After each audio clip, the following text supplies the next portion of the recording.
की थीम्स अगर हम देखें इस चैप्टर की तो आइडियलिज्म वर्सेस रियलिटी। तो यहाँ पे जो प्ले है इसमें क्या होता है कि कॉन्फ्लिक्ट होता है, जो तुगलक के नोबल आइडियाज़ होते हैं और जो हार्श रियलिटीज़ होती है पावर और गवर्नेंस की। उनका जो ग्रैंड विज़न होता है कि वो are ultimately undermined by his own flaws. उनके खुद के फ्लॉज के कारण क्या होता है कि उनके ग्रैंड विज़न अंडरमाइंड हो जाते हैं। और जितनी भी हमारी जो ह्यूमन नेचर की कॉम्प्लेक्सिटीज़ होती है और जो प्रैक्टिकल डिफ़िकल्टीज़ होती है, कोई भी रेडिकल रिफॉर्म को इम्प्लीमेंट करने के लिए वो भी हमें देखने को मिलती है। और पावर और करप्शन अगर हम देखें तो ये जो है एक हमारा डिपिक्ट करता है corrupting influence of power and the ease with which even the most idealistic rulers can become tyrannical. तो ये जो प्ले है वो डिपिक्ट करता है कि हमारा जो इन्फ्लुएंस ऑफ पावर है, मतलब जितना भी हमारा जो करप्टिंग जो इन्फ्लुएंस ऑफ पावर है और जो ईज़ है जिससे हम क्या कर सकते हैं, मोस्ट आइडियलिस्टिक रूलर्स को भी हम टायरेनिकल बना सकते हैं। कहने का क्या मतलब है कि ये जो प्ले है तुगलक वो डिपिक्ट करता है कि जितना भी हमारा करप्टिंग इन्फ्लुएंस होता है पावर का, और कितनी आसानी से हम क्या कर सकते हैं सबसे आइडियलिस्टिक रूलर्स, जैसे कि हमारा जो तुगलक था कितना आइडियलिस्टिक था, वो एक टायरेनिकल बन सकता है। और तुगलक इनिशियली तो काफ़ी आइडियलिज्म था, लेकिन उस धीरे धीरे क्या होता है कि वो at the end of the act वो पैरानॉय, रूथलेस और अल्टीमेटली वो मैड हो जाता है।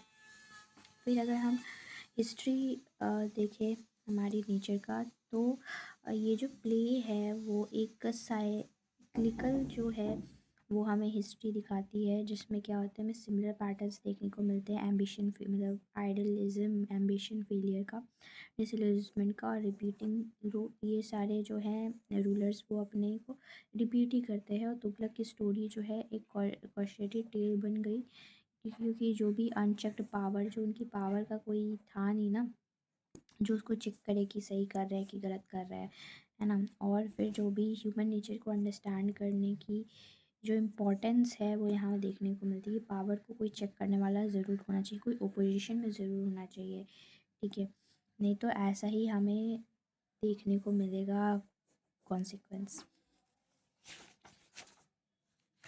फिर नेक्स्ट देखते हैं बेट्रेयल एंड मैनिपुलेशन।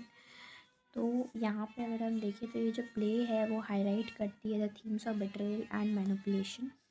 यहाँ पे पर्टिकुलरली जो कैरेक्टर है हमारे अजीज का रिप्रेजेंट करता है कि कैसे वो कितना अपॉर्चुनिस्टिक था और कितना उसने इस जो भी कन्फ्यूज़न थे उसको उसकी कितना फ़ायदा उठाया, कितना एक्सप्लॉइट किया इस कन्फ्यूजन्स का।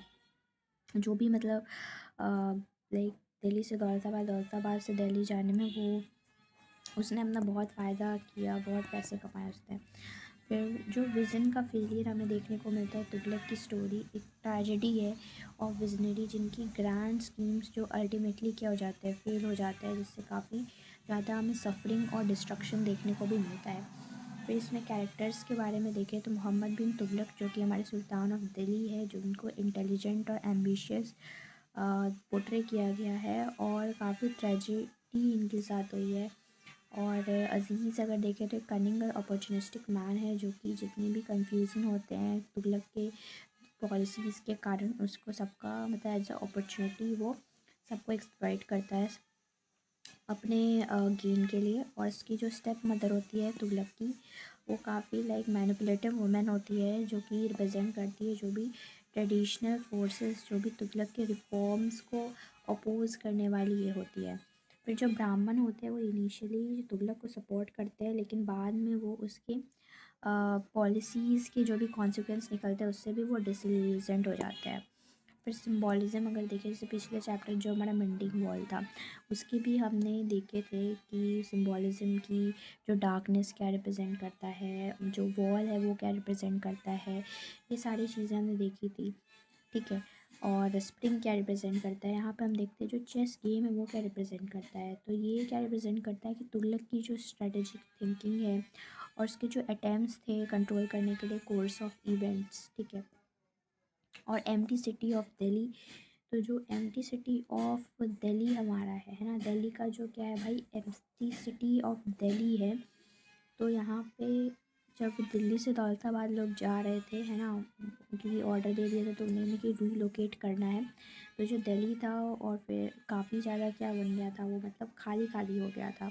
तो इससे क्या दिखता है कि जो फेलियर ऑफ तुगलक की पॉलिसी और desolation has brought upon his kingdom, और वो भी काफ़ी डिसोलेट हो गए थे, बहुत टायरेनिकल हो गए थे, पैरानॉइड हो गए थे इसके कारण।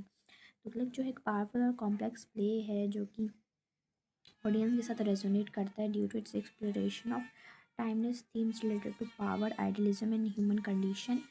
तो ये अगर हम देखें तो due to its exploration of timeless themes related to power, मतलब ये टाइमलेस है, यानी अभी के हमारे जो पॉलिसीज़, हमारे पावर है उससे भी रिलेट करता है, आइडियलिज्म एंड ह्यूमन कंडीशन। और it serves as a cautionary tale about the dangers of unchecked ambition and the importance of understanding the complexities of human nature.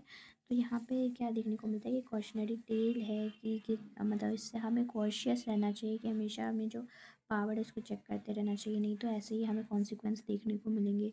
और ह्यूमन नेचर का की कॉम्प्लेक्सिटीज़ को समझना, कोई भी पावर में मतलब अगर उसको लाना है, पावर एक्सरसाइज करना है तो उसको कितना इम्पोर्टेंट है उसको चेक करना। वही जो है स्टेप मदर जो तुगलकी, उन्होंने ही मतलब अपोज़ किया, तो तुगलक ने करवाया उनको, जो भी उनको अपोज़ करेगा तो वो क्या करते थे, उसको मरवा देते थे, है ना, उनको स्यू करवा देते थे। तो इस कारण से क्या हुआ कि तुगलक को इतना ज़्यादा फेलियर सहना मतलब देखना पड़ा, ठीक है, और इसलिए उसकी लास्ट में इतनी बैड कंडीशन हो गई थी।